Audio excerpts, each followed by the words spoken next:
thank you. That's good.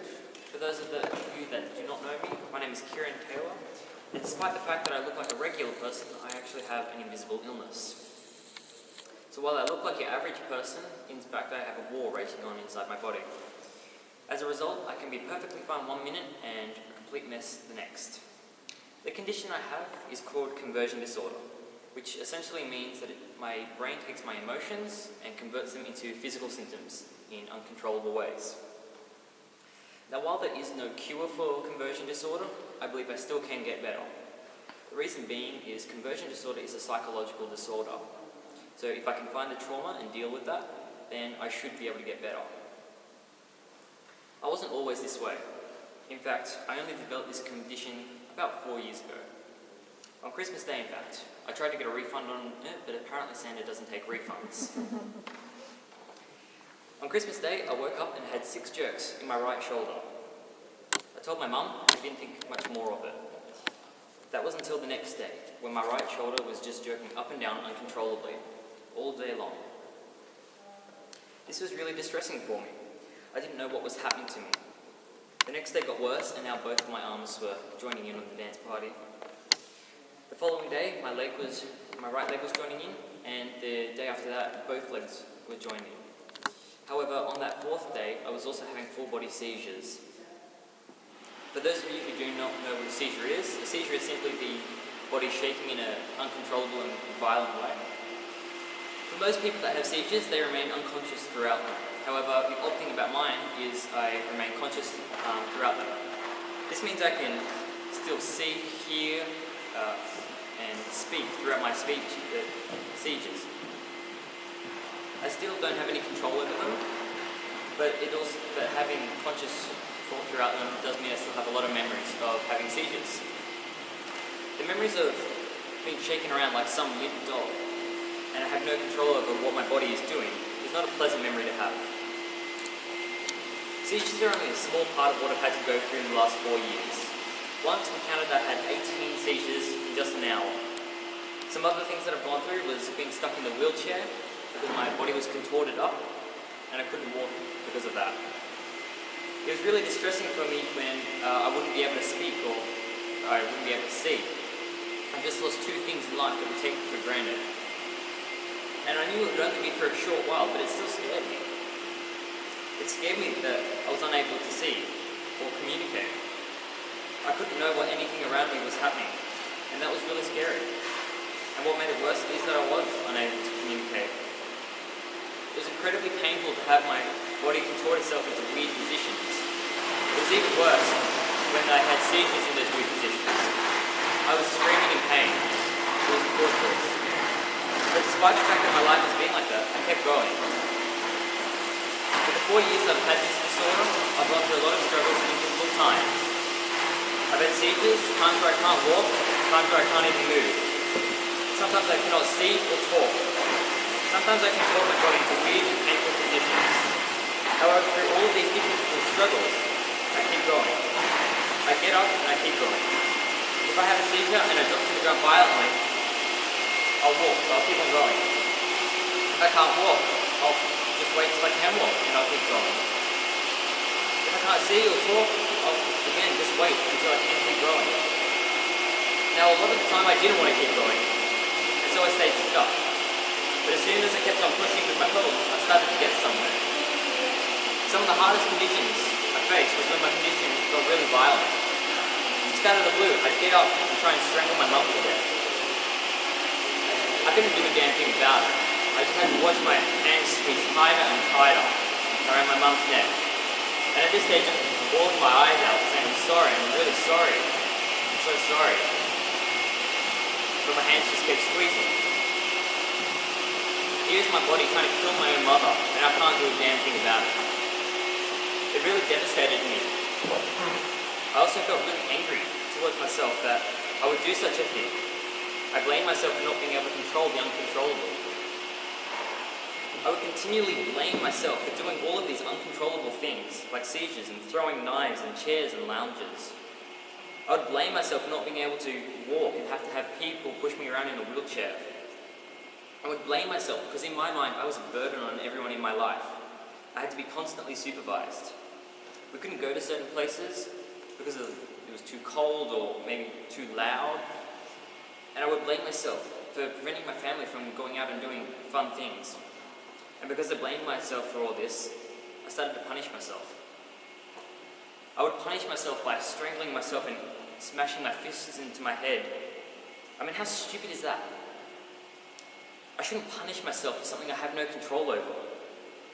When I punished myself, my parents would ask me, would you do the same thing to a friend? And I would reply, no. Let me ask you that same question. If you did something that was a mistake, would you punish yourself? And if you did, would you do that same punishment to a friend? Would you go up to a friend and hit them on the head? No, of course you would. So why would you do it to yourself? What makes you the exception to the rule? People get so much further in life when they don't beat themselves up over the problem. I had to learn to be kind to myself by accepting who I was currently. When you start high school, you get a bit nervous, am I right? New school, new subjects, new teachers, new people. It's a bit daunting. Maybe some people are the kind of people that will go out and make friends really easily. Maybe some people put on a mask and other people will like them because of that mask. In this day and age, so many people seem to put on a mask, so people will like them. And I see this especially with teenagers. Had I not had conversion disorder, I probably would have done the same thing. I would have put on a mask and pretended to be someone else so I would be liked. But I couldn't do that. I had to be me. My problems at that time were so damn visible, I couldn't pretend to be the kid that was perfectly fine and perfectly happy. I had to accept that for the time being I had some pretty severe problems. And I made some pretty good friends through it.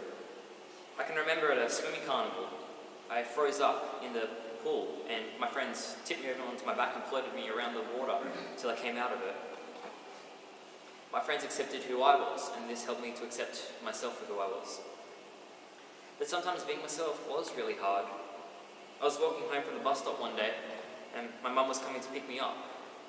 In the distance, she saw a child that looked like they had cerebral palsy. She didn't realise that child was me. She couldn't recognise her own child. That was hard for her, and it was hard for me to hear that my own mum couldn't recognise me. I hated what my body was doing to me. I couldn't go to school and see my friends. I would just constantly drop and have violent seizures. They would tire me greatly. When I was around people that didn't know me, it was really annoying having everyone stare at me. I hated not having control over my body. That loss of control over my body made me no longer feel like I was Kieran Taylor anymore. I didn't want to be different. I liked who I was as a person, and I hated being sick. I felt that by being sick, I was a burden on everyone around me. And I felt that by not getting better fast enough, I was failing my friends and my family. I got really depressed, and the only option I could see at the time was suicide. For me, I was so lost in the storm that there was only darkness. No future, no hope, no nothing. Why me, I would ask? What did I do to deserve all of this? And so I really wanted to kill myself.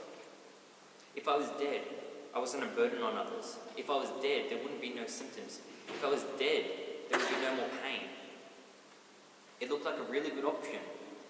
But I told my mum what I was going through, and she really helped me to persevere and get through that dark spot. As long as I kept on fighting, there was always hope.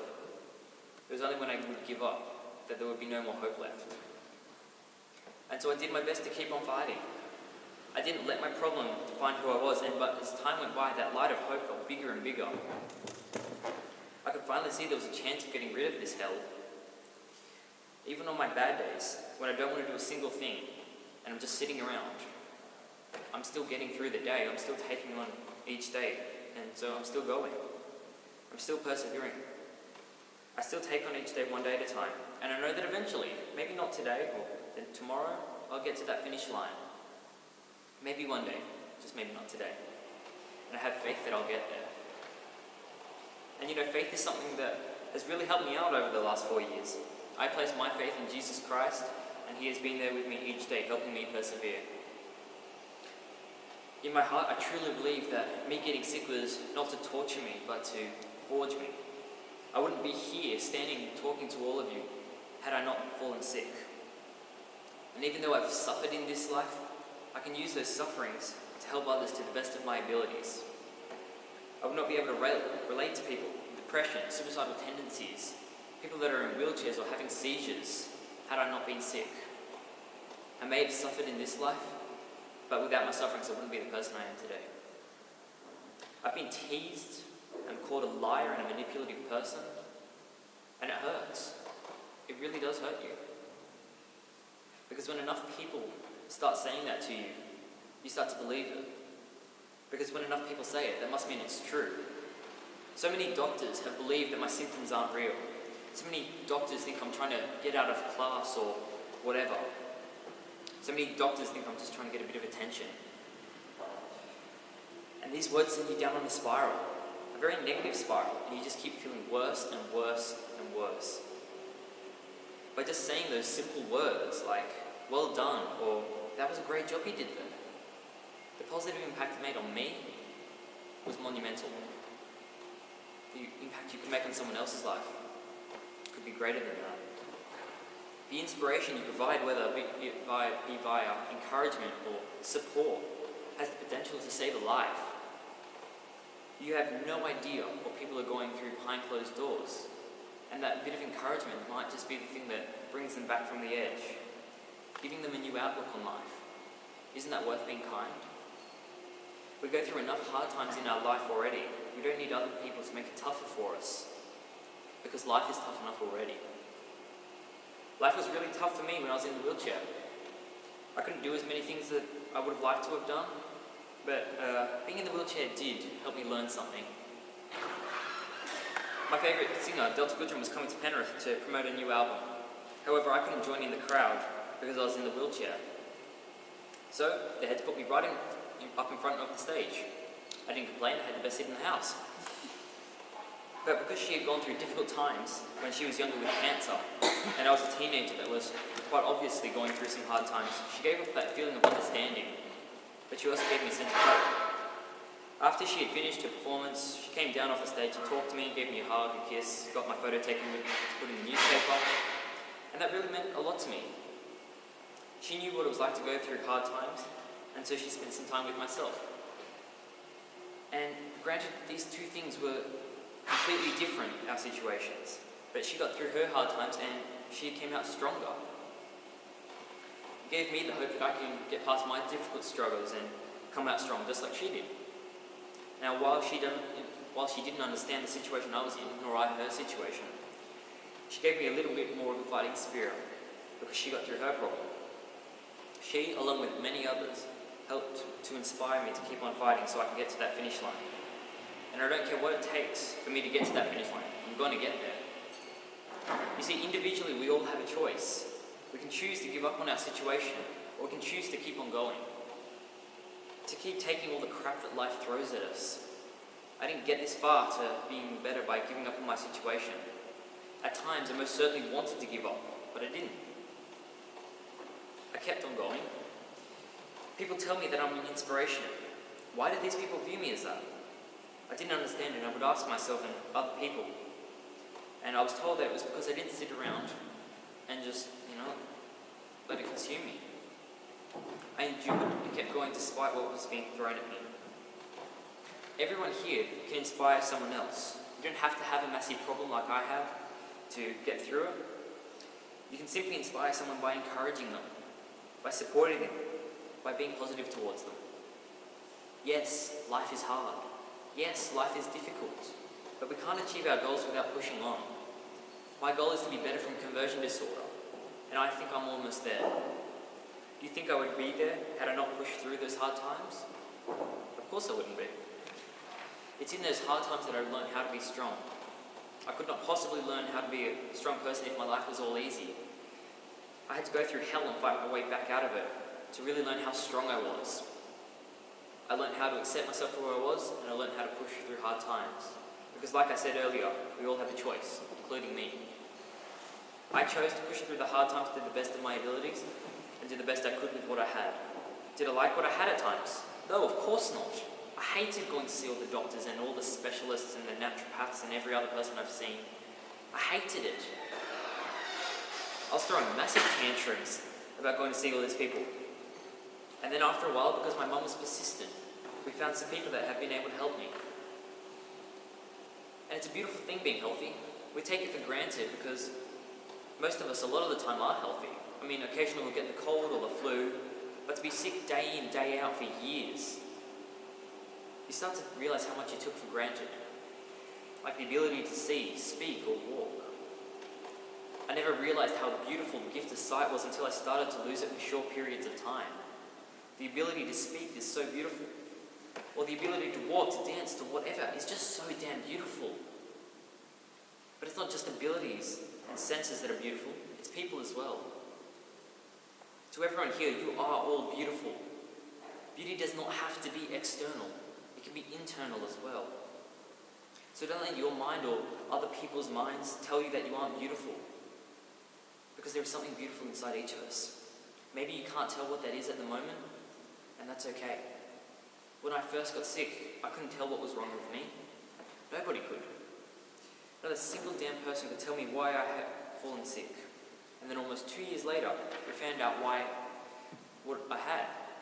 And it was such a joyous occasion. But I still could not see the beauty in my pain. And as time went on, I ever so slowly started to get better. And it wasn't all that long ago that I discovered the beauty in my pain. I had not been able to see it for nearly 4 years. But as I come out of the storm, I can see the beauty in my pain and my struggles. I could inspire people in their lives. I truly believe that I went through all this pain and all this suffering so I can help and inspire other people. And I think that it was worth it. If all of my pain and all of my suffering can help save someone else's life perhaps, I think that would be worth it. Yes, it's been damn hard on myself, my family, my friends. But the chance to show that you can get through your struggles to someone else, it's so worth it. You see, before I got sick, I had no real idea what I wanted to do when I was older. But because I fell sick, after a long while I started to see a sense of purpose with my life. All throughout my life, people have always told me God's got big plans for you. And I never really took much notice of it, thinking that these people just said it to everyone. But now I can see what these people meant. I can inspire people with my story, and that gave me a sense of real purpose. I have never liked change, but now that I feel a sense of purpose in my life feels already so much more complete at this young age. I no longer fear the future. In fact, I can't wait to see what it throws at me next. Sure, there will be some pain in the future, but bring it on. And I really do look forward to the good things that are going to come in the future as well. And quite frankly, there should be some good things at the end of this journey. A really nice chocolate cake would be good. I have found something I am passionate about, which is helping others. If you find something you're passionate about, pursue it. Life is so much fuller when you're doing something that you love. Apart from helping others, I like to play and compose music on the piano and build new illusions and perform magic. I am happy with my life because I have those passions. Maybe the same can work for you. I know that we're all different and different things work for different people, but at least explore your options. I wouldn't be as healthy as I am today had I not explored options with my mum. Eventually we came across something that worked, hypnotherapy. And as long as you keep looking, there is always a chance. And it doesn't matter how bizarre your options may be, pursue it. That bizarre option just may be the thing that works for you. I had no faith in hypnotherapy at all. In fact, to be perfectly honest, I was quite scared of it. But it has worked wonders for me. Face your fears and do it anyway is the motto I'm trying to live by. At one point not long ago, I had agoraphobia, basically the fear of open spaces. I refused to leave my room. It was the only room small enough for me to live in that I felt safe in. This was of course a problem when I had to go to the toilet, but you'll be grateful to know that I did manage to get to the bathroom in time. And over the course of a few days, I was able to step outside again because I was facing my fears and doing it anyway. And it was scary for me stepping outside, it really was. I felt very vulnerable. But as time went by, I started to get used to it, and I got past my fear. I've had my share of fears in the last couple of years. The fear that I might have a brain tumour and I might be dead next week.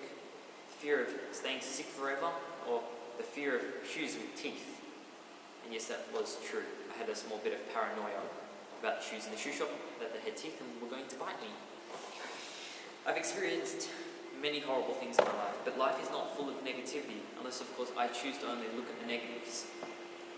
My life, despite the fact that I've had this disorder, is still a pretty damn good life. There are a lot of good things in my life, and there are some bad things as well. By nature, I'm a negative person, and I'm doing my best to change that because I don't want to be a negative person. And so while I've told you all about these horrible things in my life, there have been good things as well. And there will continue to be good things in my life. By making the decision to see things in a more positive manner, it seems to give me more hope. Recently, I wanted to be admitted into hospital so I could try my best to get rid of this disorder. But my doctor didn't want to admit me. There wasn't enough room for me. And it made me angry. But instead, I got some more regular appointments with me. And after a while, I could start to see beauty in that, and the positive parts to that. Sure, I wasn't where I wanted to be, but I was getting more regular appointments, and that was going to be another step forward in me getting better. So whilst it wasn't the thing I wanted, it was still something. And that still gave me the feeling that there was a way out of this hell. Hope is such a powerful emotion. It's really what has driven me to getting better. That sense of having control over my body once more, and being able to lead a more normal and less stressful life. It's so motivating, and I believe that I can achieve that. And because I believe I can achieve that, I have that hope. To me, it seems you can't have hope without belief in your goal. And because I have that hope, I choose to persevere. And because I choose to persevere, I know I'll get there. Believe in yourselves and your capabilities. That sense of hope might be able to motivate you to achieve whatever your goal may be. Whatever that may be. Wouldn't that be fantastic if you could achieve whatever your life goal is? Wouldn't that be fantastic? Mine is to get better. And I believe I can get there with belief, hope, and perseverance. Of course, I've needed other things in my life to help me get better, other external things like doctors, medication, support from family, from friends, and everything else. But internally, these are the three things that I found quite helpful for me. Belief, hope, and perseverance. I don't know what everyone here is going to take away from listening to me today. Everyone here is unique, and as such, you'll take away different things from it. But I truly hope that each and every one of you will, however, take away something positive from me sharing my story with you today. And I hope that you can take whatever that positive inspiration is and apply it to your life and allow you to lead a much happier life. Thank you all for coming and listening to me tonight, and remember to stay strong.